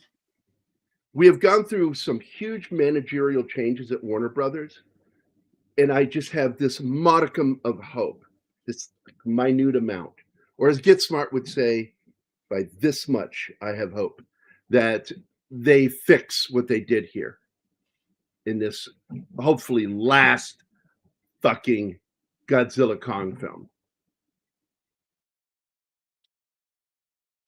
But they just fucking please don't make it suck as much as this one did. I enjoyed this because I like the kaiju action, but I really don't think it's a very good film. No, there's too. Well, her character is so fucking annoying in this. She's just always being dramatic. Yeah, it's not just because I hate hippies. That heavily influences it. It plays a bit in it, but it's not why I don't like her character. I loved her character in the previous film. She was interesting. And of course, the other thing that annoys you with the whole telepathy thing is, well, then they completely ruined the reason why Kong learned to sign in the previous film. Because if she could just communicate by telepathy, then, oh my God. No, they can amongst each other. That doesn't include Kong. He needs the signing. He's not linked like they are. If she's telepathic, it's because of the energy. And the energy should have been. She couldn't read other people's minds. But when she gets down there and meets these people, they have this connection. Nobody else is in there. He's saying this. That's not how telepathy works. Yes, Nordy. It is. Nordy said, Kong's monkeys around too much for me. Yeah. Really? He's always chimping, man. Yeah, best fucking line in that movie. Is that a monkey? Now, look, man, he's all of a sudden he looks like a fucking weightlifter. That profile is pretty badass. The belly is gone. Gone. Yeah. The fat thighs are gone. He's working out now. He looks like the Godzilla from 97, 98. Yeah. And it annoys me. Nah, I like him, my Godzilla Jack. I like Godzilla from 14 all the way up until the previous film.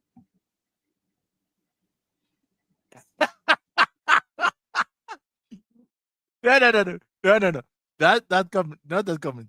It's coming. We're back to the rave coloring. What's up? Bang the donkey.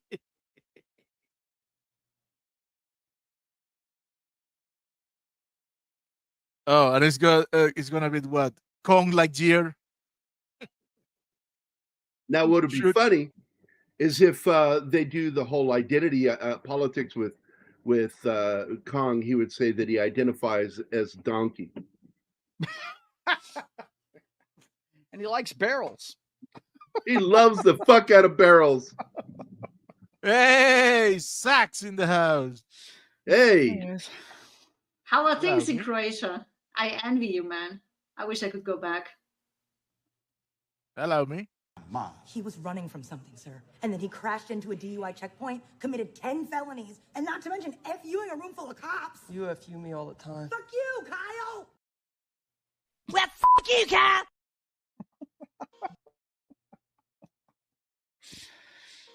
Fuck you, Kyle. You're a piece of shit. No, he's not. I wish I could, Sax. I wish I could. I'm sorry, that's not Magnum PI, man. Every time I see him, that's Bradley Cooper in The Hangover, bro. That's all of a sudden, I have the controls back. It just popped up on my screen. That's weird. Hey, it's Gay Jaws. No, trans Jaws. I was fixing to say Pride Jaws. It would be the correct nomenclature there, sir. He identifies as they, them eating you.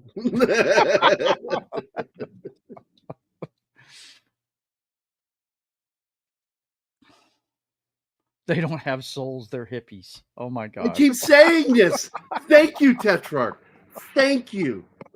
I hope you're sub, man. I hope you're sub. Oh, that's too good. I got upset with this scene, man, because they're fighting around. They destroyed the freaking pyramid. They fucking destroyed the pyramids, man. It pissed me off.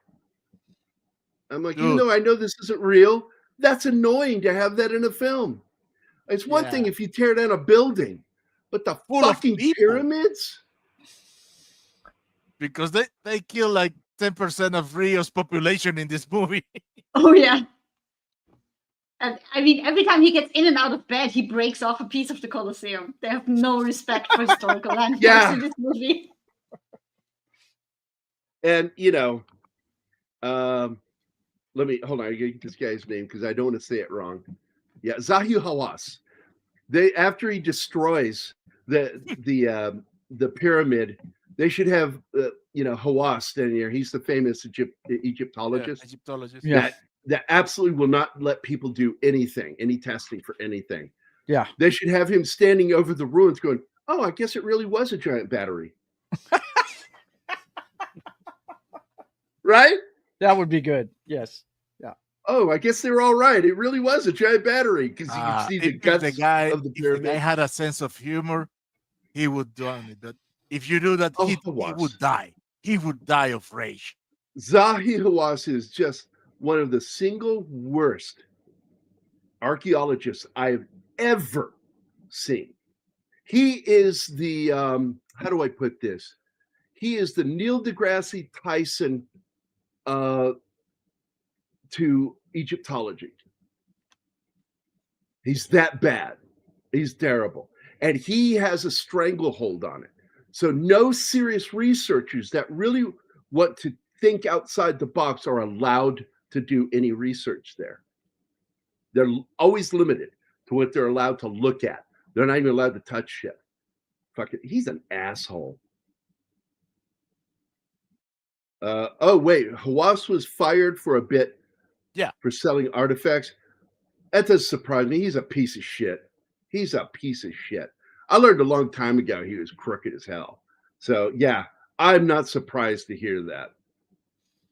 If you don't know who Douglas Sirk was and is, he was a Hollywood director next to Hitchcock, except that he didn't make thrillers. He made romantic melodramas of the 50s. I know who he is, Gambit. Yeah, very good filmmaker. Tetrarch says, ow. I don't know what to, but okay. But I think that we should hear that ow as Christopher Walken. Ow. Chris Walken saying ow. That would be funny to me. That's a good comparison, Gary. Thank you, Zach. I figured if anybody would understand me, it would be a Canadian. Oh, come on. I had no idea that we had hired the racist. Dude, I'm gonna put the clip of James Coburn for every time you do something like that, he's saying, "Oh, that's just mean." Yeah. Well, you need to do that. That'd be funny. Because I do make a lot of fucking mean jokes. Really? I didn't notice. It's not always about the movies we're talking about. Sometimes I say mean shit to you guys. But that's just all right. Me. No. What's wrong with you, man? Pay attention to you. Well, the way it was explained to me was you only give shit to people that you dig. So, yeah, I don't do this with people I am not close to. I only fuck with my friends. And this is the other thing that makes me sad, because by introducing this tribe the way they did, they should have reverted back to the twins, and this is where they should have made their return, played by the same actress. This was their opportunity to show where she's really from. Yeah. They left her out, completely out.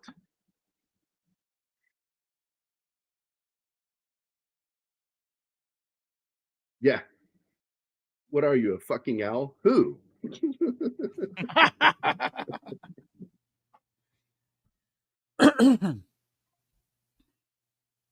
So she stops the fight. Boys, stop the dick measuring. Yeah, back to business, boys. And Godzilla's like, you could have told me instead of hitting me. Which, by the way, I want to point out that anytime a woman stops a fight between guys, that's always the retort made by a woman. It's because it's somehow always about dick measuring. I mean, talk about myopathy. I thought it was. That's myopathy. It's not. Because I will tell you, I'm sure a lot of guys that I beat the shit out of might have had bigger dicks than me, and I would have been okay with that. It was who they were that I didn't like. Never fear, the Kaiju-ologist is here. Dwelling jumping here, young man. Young man. What are you doing there? Working. He's probably working. It's not 5 o'clock yet. Quitting time. He's going to be on my show tonight talking kaijus. He already said his list is a little off the rails long. So I like how you say kaiju instead of kaiju. Yeah, kaiju. In other words, I'm making fun of you because I think you're being anti-Semitic by not saying kaiju. Hey man, you can call me whatever you want. Funny potato. All right, tomato, tomato. You don't look Jewish. Only fans of Spaceballs will get that joke. Funny, you don't look Jewish. Well, Kong has to. Godzilla. Lee Marvin, man.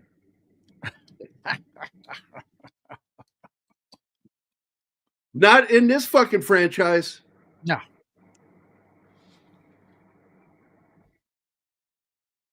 You are absolutely right, D-Bud. By the way, hi, buddy.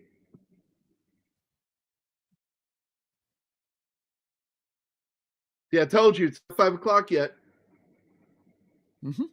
Well, hey, here's the big transition scene. See all that purple? The transition scene happens. Look at him, he's changing. Look, it just takes over everything, man. This is where he becomes Medea. Oh my God. Which holiday movie is it? Doesn't matter. Oh. They're all the same. By the way, D-Bud, earlier on, and I think you're one person who'll probably get what I'm talking about, is Scar King is absolutely Lee Marvin from the movie. Joe, help me again. The Wild One. The Wild One. From 1953, the biker flick. The biker flick with Marlon Brando going to kick his ass. Marlon Brando with the biker hat on, tip to the side like Audie Murphy. You talk about stuff like this. Yeah, man, I don't like you touching my trophy. That's my trophy. I won that trophy. Give that back to me. Fucking Marlon Brando and Lee Marvin, a fucking Marine, fucking gets his ass handed to him by that fucking pansy. Anyway, I love Brando too. I love Brando. Yeah, but that's terrible acting in that movie. I swear to God, on Brando's part, does not come across as quietly strong. He really looks like a fucking pansy. And with how after The Village People, we started seeing that look grow in a certain community. Where do you think it came from? Marlon Brando. Just check out. If you didn't know that, just check out the Blue Oyster any night of the week. You'll see Brando clones everywhere. Yeah, Brando clones all over fucking those leather clubs. But what I was talking about earlier, D-Bud, was that they clearly based Scar King off of Lee Marvin. And if you look at Lee Marvin, because he's got really long arms that go down to the middle of his thighs, because he has a short trunk.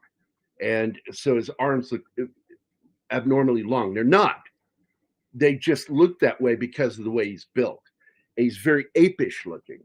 And he has the same posture in this movie, Scar King, as Lee Marvin in that movie, always slouched with his head forward. And then he does a move. And let me bring up that video real quick here. Here it is. Pull the one down. I'm on it. Oh, I was going to do it. I was talking to myself. So watch the way he comes up to this clip. That's Lee Marvin there, but this is obviously Lee Marvin. That arm shoulder swing, that is a move he does in real life in several films, but also in the movie that I believe they took the idea from for the relationship between Scar King and him. Read by nature. Believe Marvin, the missing link. You know, if you could be. Fuck it, I'm going to show that photo of him. He looks like he's a fucking ape. Yeah, he does. Tell me I'm wrong, Joe. Tell me I'm wrong because you said not. the same You're fucking not. thing. He looks like he's part ape. Mm-hmm. He looks that way. And the way he gesticulates, too. There he really, is. John? Is that true? Wow. Okay. See, D-Bud sees it, too. I knew if anybody would see it, it would be you because I know you're a fan. Mm-hmm. There you go, man. Look at that. That is the Scar King right there. The way he's sitting, looking, holding his head a certain way. Fucking Lee Marvin, dude. And you know what? His face even looks like Lee Marvin because Lee Marvin has an apish face. And I'm like, it's the lean, though. In that video, the video you keep showing, it's the lean. How he's got his head cocked and he's looking down on you. His chin's up, but his head's cocked. You know? Like, are you really bothering me, man? Are you really bothering me? And I cannot admit it more. Lee Marvin is like my number one favorite actor of all time. I fucking love that guy. He could do anything. He could do comedy. He could do drama. He could play the villain. He could play the hero. That guy could do anything. He even did romantic. And I love that about him. That guy was so skilled. I love this fight scene here. I really do. This is my favorite fight scene in the whole film. Because now we get this thing and she's being controlled by that crystal that he has. And I forget, what is the crystal? Do you guys remember? They never say. I think it comes from the spine. Because I think it comes from the spine of one of these things. And he uses it to manipulate and control her. Yes, it may well be a part of Misho Shimo. It may be a part of Shimo, but they never tell it, and I fucking hate that. And her head looks like a terrapin. I like that too. She has a head like a turtle. But I wish they would explain things, and they don't do it. And it bugs me. I think they should have designed her to look more like Godzilla because she's the ice version of Godzilla and doesn't look that much like him. Icezilla. Icezilla, yeah. Yeah, because he has hot radioactive breath, and she has ice cold breath. But of course, you know, you can also take that to the nth degree that it's just a good representation of a woman. Oh, move along, move along.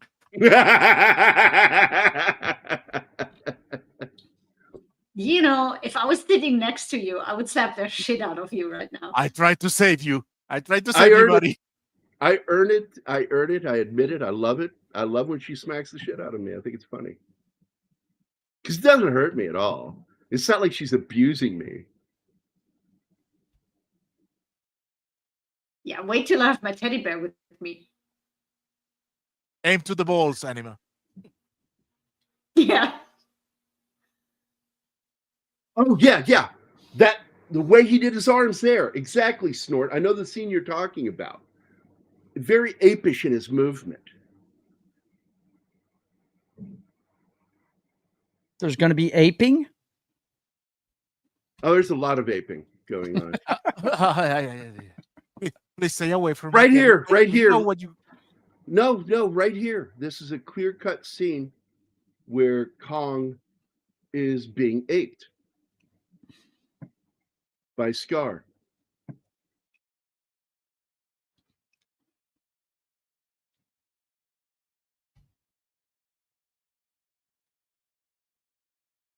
There goes the crystal. The breath looks more blue all of a sudden.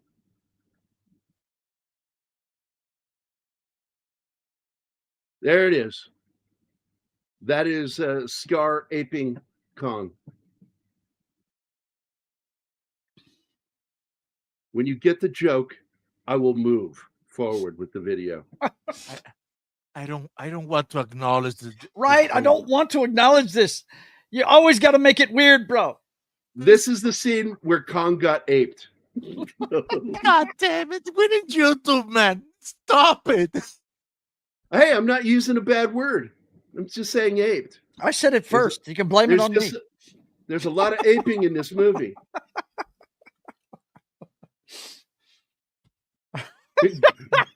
Right? Is there really a difference when I say it? No. Yeah. We all of us are gonna be tainted after this stream. And all I think of is the word taint. When you say that, which is the area between, you know. Yeah, we know. Yeah, we all know. We all know. We are all. Do you know why? Thank you very much. My dad told me one day. He says, "Do you know why it's called the taint?" I went, "No, I don't." He goes, "Because it taint the ass and it taint the penis either."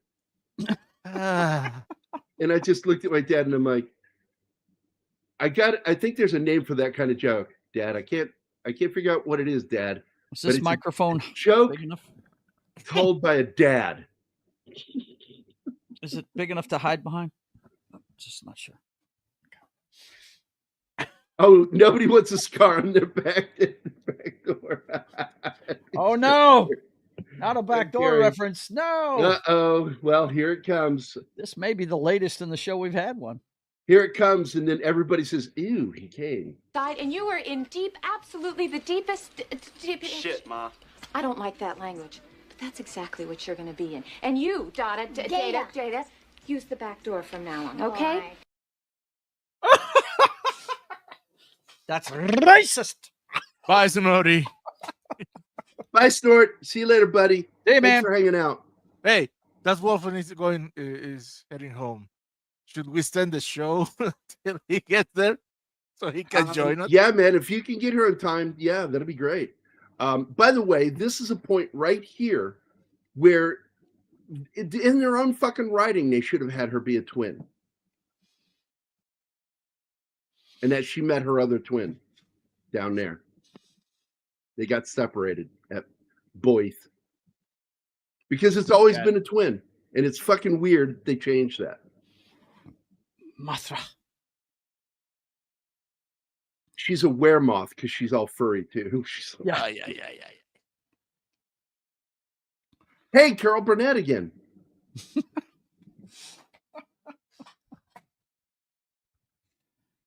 Carol Burnett's best movie.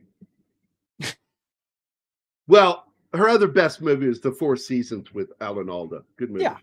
I was fixing to say that was a good one. See, I'm a fan.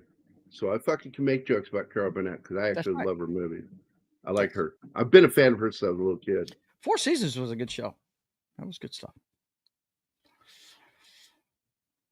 See, here she's actually mouthing the words again and saying them. I'm like, well, that's where you should have been doing it the whole fucking movie. Right. You know?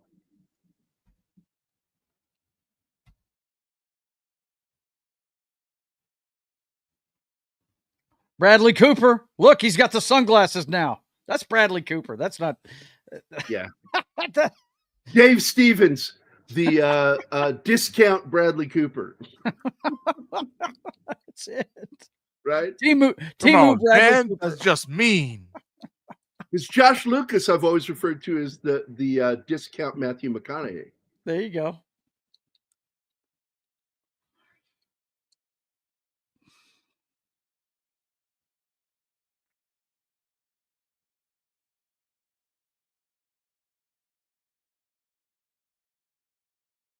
Oh my God, really?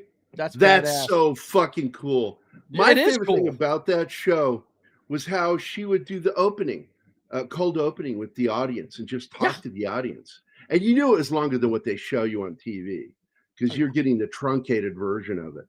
But God, I fucking love the way she would get there and talk to people. Not trying she to like one time she met somebody she went to high school with, was in the audience. She actually dated him, and she was like, "Oh my God!" And she's like laughing, and then she stood up serious. All of a sudden, she goes, "So, married?"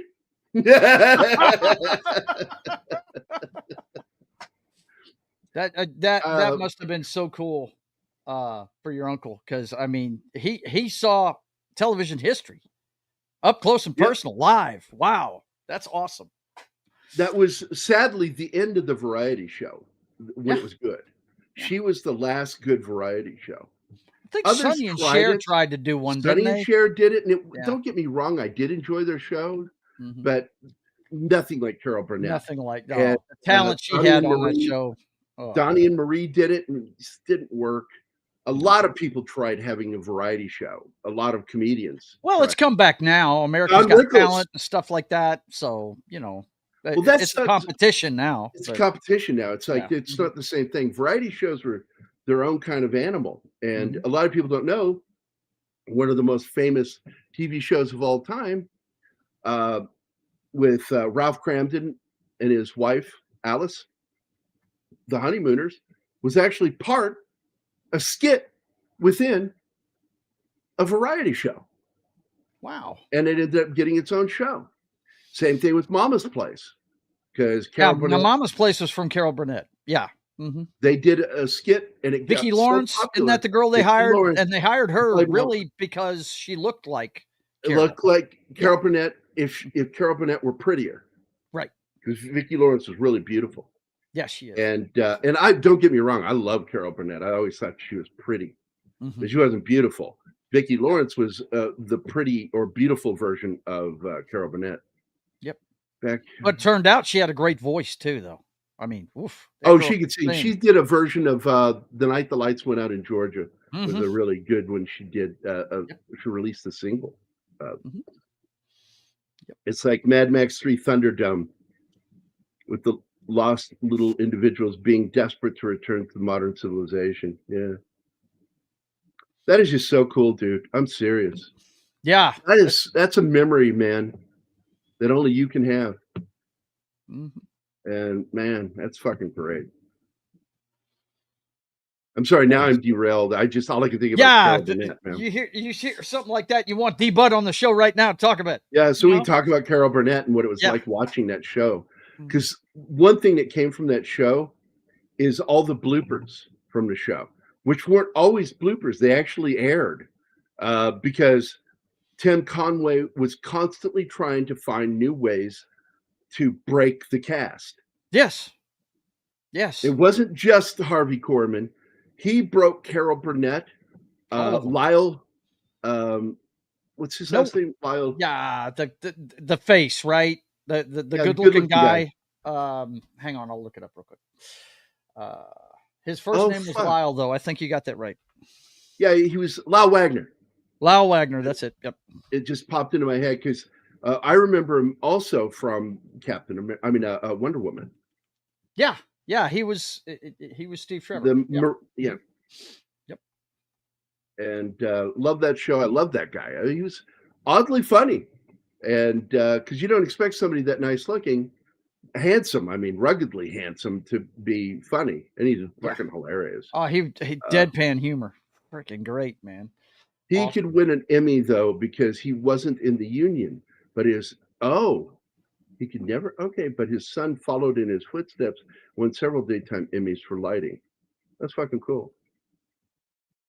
That sucks. Your dad wasn't in the union, so he couldn't win. Yeah, I had a friend who won a few Emmys. He was the lighting director for most of Frasier, and we were friends. And then he said something stupid to me, and I corrected him. And because what he said was obtuse, it was not true. And I said, that's not true. And he says, well, how is it not true? And then I explained to him. And he went, oh. I went, yeah, it's a matter of historical record. and suddenly he didn't talk to me anymore. I forgot Steve Lawrence showed up on that show every once in a while too. Yeah, good Lord, what a great show! Oh, Steve and Edie Gourmet. Yes. Yeah. No, Steve Lawrence is who I'm talking about. Hold on, Steve Lawrence. Yeah, you'll recognize him right away. He was always the rich guy or something like that. You know, he played off of him pretty good, but he was only on there like 29 episodes. He was a special guest star. No, I fucking said it. It's Steve Lawrence and his wife. Steve Lawrence. You said it's well, Steve. You said Steve and Edie Gourmet Steve. is what you said. I don't need to say his last name. Okay, because I know who he is. We All just right. established one. Yeah, Steve and Edie Gourmet. Yeah. I'm like, that's his fucking wife, wasn't it? And when I looked at it, yeah, Edie Gourmet. Yeah. Steve's great though. He's really good. But yeah, Tim Conway is just that guy's nuts, man. What was it? Dorf? Was that the name of the character? The short guy? Oh, yeah. Golfing with Dorf. Not funny. Not funny. The gag was funny the first time. Right. After that, it became just he beat it to death, but yeah, the first time he did it was hilarious. It's like, good God, man, that horse died a long time ago. Stop hitting it. And, the best sketch, though, the best sketch of all of them is Harvey trying to keep it together during the dentist sketch, man. That's the one. I was waiting to see if you're going to say it. That is because what Tim does, what Tim would do is he rehearse it one way, and he would, while he's alone, writing what he's going to actually do. Wow, that makes perfect sense, because if you watch that, because they shoot it live. If you watch it, it's clear Harvey is not prepared for what he's doing. When he grabs the syringe and the needle and shoves it into his own hand. Yeah. Grabs it out of his hand, and then he looks at his hand, and then he pulls it out, and then the hand goes blunk, like that. Yeah. And you know what's coming, because he's not paying attention to that hand. He's focused over here doing something, and then suddenly he has to turn the page of the book, and he's like groping at it flopping his fingers to turn the page. And that's when Harvey fucking lost it. Yeah, and he couldn't take it anymore, man. Oh God. Such a great show. Ugh. I think they have a channel. I think they have a channel on Pluto where you can watch it. I think it is on Pluto. No, it is. It's also, I think, on Tubi has it too, and they have the best of Carol Burnett. And trust me, I've gone to Pluto. Yeah, it's on a lot of them now. It's on Tubi too. Pluto. I go to sleep to Johnny Carson sometimes when I just need to hear that laughter. You know, that natural, real laughter of a studio audience. Right. I will put Johnny Carson in or Carol Burnett. Because that laughter, not a laugh track. That's fucking people losing their fucking minds. Yeah. Because Tim Conway has done. And also, the Gone with the Wind skit, when that was a last minute decision. Used the curtain for her dress. But the rod all the way across the show. Left the curtain rod in it. Oh my God. That was insane, dude. That was nuts. And the laughter on that. And go back to Carson, too, because Ed Ames. I think that's who it was. Ed Ames. Ed Ames. He was an American Indian actor that was on Daniel Boone TV series. And he went on Johnny Carson one night. This is way back when it was still in black and white. And it's recorded as the longest laugh in TV history with a live audience, where Ed Ames was going to show him how to throw a tomahawk, and they had a wood board there with the cutout of a cowboy. And Ed explaining how to do it. You hold the tomahawk this way. This is how you aim. And then he releases, and the tomahawk goes and sticks right into the crotch, sticking straight up. The handle sticking straight up. And every time Ed kept trying to walk over to grab it, Carson's like, no, we're going to leave it there. We're going to leave it there. And he just milking the audience laughing. And it just kept going because it just got funnier and funnier the longer it went. And the camera kept cutting back to the acts, making him laugh even more because they have what do they call it? Teleprompt or whatever there for people to see what they're all looking at on TV. Right. Oh, fucking crazy, dude. All right, guys. I got to go. Fun talking Kong and Godzilla and the ray coloring and the aping and the Carol Burnett. All that aping. Just all so much aping. We did mention the movie a couple of times. Yes, we did. Somewhere in there. It's in there. Yeah. You guys be good. Oh, go back and from the show. Bye. All right, brother. See you later. You can roll the show back and hear me shit on this movie. A lot. For so many problems.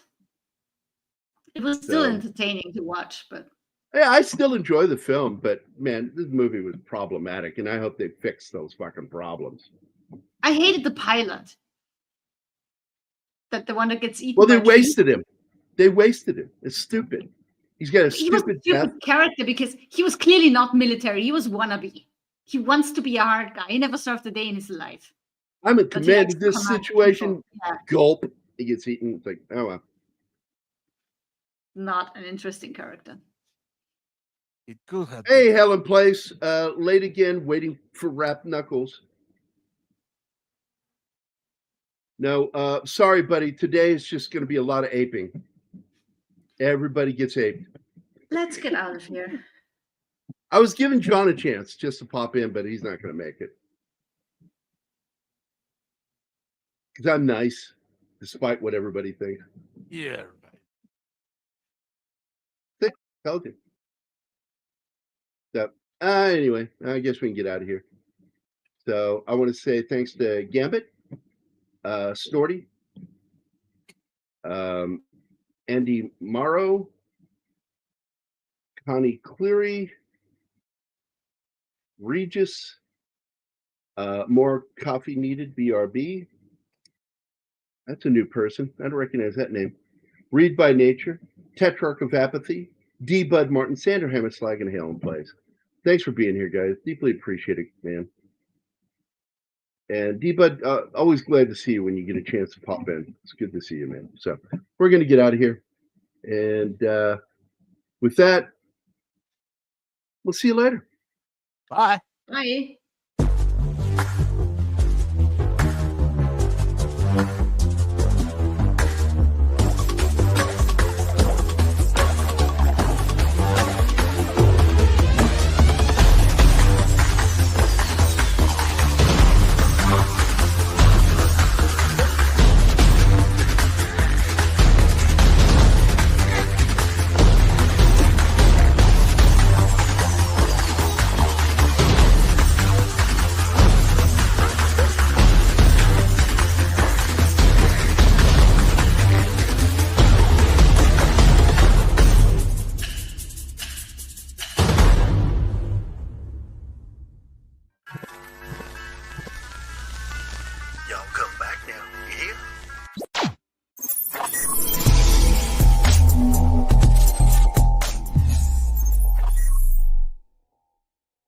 Matt Damon.